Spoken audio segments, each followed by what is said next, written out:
And for more on today's budget, we're joined by Jamie Ellerton, conservative strategist and founding partner at Tariffs. Jamie, thank you so much for joining us. What's your big takeaway here?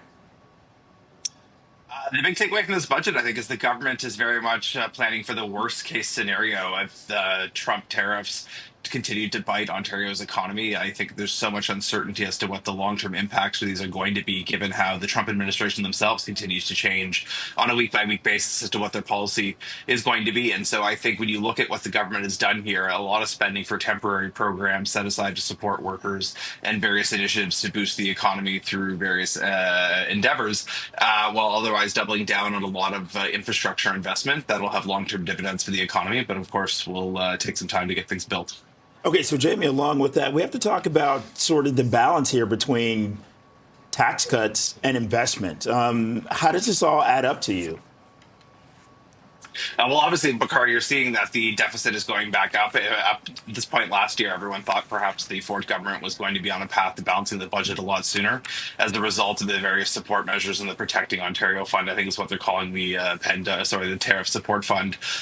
These are going to have a serious cost to the Treasury, and so I think the government's understandably going to support businesses and workers through this time of uncertainty to figure out how Ontario gets to a better place on the other side of it. Otherwise, I think you're going to see this government have to continue to manage the books effectively to maintain its credit rating. The minister has noted that the cost for servicing debt has increasingly continued to decline as a result of their financing strategy on that. But this is very much a plan for the worst case scenario under Trump in response to what the tariffs are going to have on Ontario's economy, and see where they are at in the years ahead.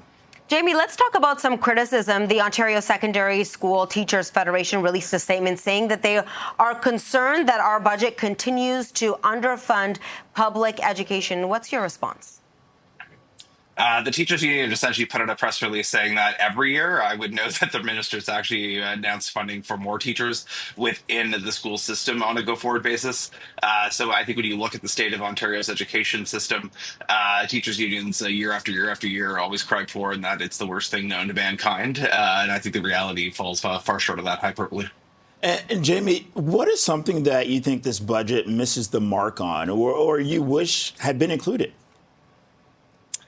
I think when you look at where this government's been, the ability to balance the province's book and kind of provide a very clear path as to back how the budget is going to get balanced is something that remains elusive. The government, of course, continues to spend more than Kathleen Wynne, and I know there are some conservatives who wish that they would take a stronger fiscally conservative tact in getting the budget's books balanced. So that is going to be a priority, and I think you're going to hear a lot from conservatives in the weeks and months ahead. Obviously, again, people expect the government is going to respond to the Trump tariffs. But this is part of a longer pattern of this government not ever getting the budgets back to a state of balance. And ultimately, sooner or later, Ontarians are going to have to pay the bill.